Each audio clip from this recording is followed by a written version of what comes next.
అనంత భక్తి సనాతన ధర్మ ఛానల్కి స్వాగతం. ఓం శ్రీ గణేశాయ నమః. ఓం శ్రీ సరస్వతియై నమః. ఓం శ్రీ గురుభ్యో నమః. ఇది రామానుజుల వారి వృద్ధాప్యంలో జరిగిందంటారు. ఒకరోజు ఒక వృద్ధుడు వచ్చి వారిని ప్రార్థిస్తాడు. స్వామి, నా జీవితంలో పరలోక దృష్టిలో ఒక్క పని చేయలేదు. ఇప్పుడు జీవిత చరమాకంలో భయంగా ఉంది.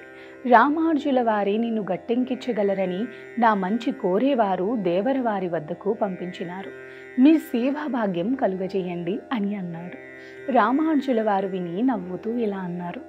అయ్యా, నేను నేడో రేపో అని పరమాత్మ పిలుపుకు ఎదురు చూస్తున్నవాణ్ణి. నాకు ఎలాంటి సేవ అవసరం లేదు. శిష్యులు అంతకన్నా అవసరం లేదు.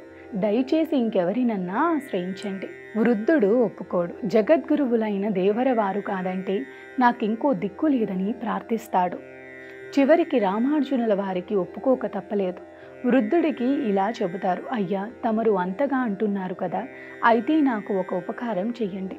నేను రోజు ఉదయం కావేరిలో స్నానం చేసి సంధ్యాదులు పూర్తి చేసుకున్న తరువాత ఒక భాగవ ఉత్తమునికి పాద ప్రక్షాళన చేసి ఆ నీటిని తలపై చల్లుకుని పునీతుణ్ణి కావాలని చాలా కాలంగా కోరికగా ఉంది. శ్రీరంగంలో ఎవరూ కూడా నా కోరిక తీర్చడానికి సిద్ధంగా లేరు. దయచేసి దేవరవారు ప్రతిదినం ఉదయం కావేరీ తీరానికి వేంచేసి నాకు ఈ సేవ అందించండి. వృద్ధుడు సంతోషంగా అంగీకరిస్తాడు. అప్పటి నుంచి ప్రతిరోజు ఉదయాన్నే ఆ వృద్ధుడు కావేరీ తీరం చేరడం, స్వామి వచ్చి ఉదయం స్నానాదులు ముగించుకునే వరకు వేచి ఉండటం, తరువాత స్వామి ఆ వృద్ధునికి పాద ప్రక్షాళన చేసి పాదోదకం తల మీద చల్లుకోవటం వారికి నిత్యకృత్యమైంది. దీన్ని చూసిన వృద్ధుణ్ణి దూషించిన వాడు శ్రీరంగంలో లేడు. సహజంగానే లోకులందరికీ ఆచార్యుల పట్ల అసహ్య అపరాధంగా తోచింది. ఆ వృద్ధుణ్ణి వెలివేశారు. అయినా ఆ వృద్ధుడు పట్టించుకోలేదు. రామానుజులు పట్టించుకోలేదు.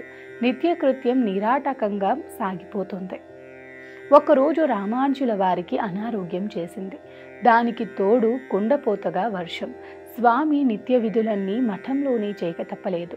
2 రోజులు గడిచాయి. రామానుజుల ఆరోగ్యం కుదుటపడలేదు. వర్షం ఆగలేదు.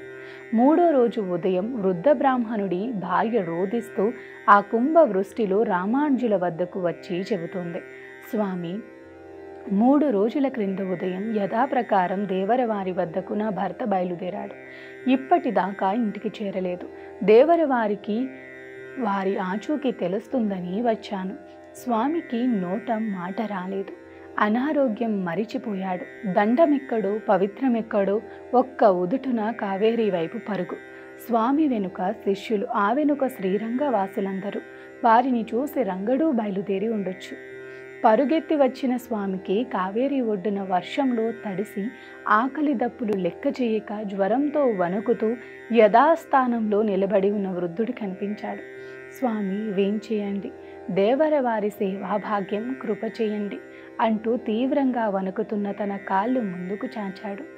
అహో భాగ్యం, భాగ్యమంటే ఆ శిష్యునిదే. అహో భాగ్యం, భాగ్యమంటే ఆ ఆచార్యునిదే. అహో భాగ్యం, భాగ్యమంటే ఆ సంఘటన కనులారా సేవించిన రంగపుర వాసులదే.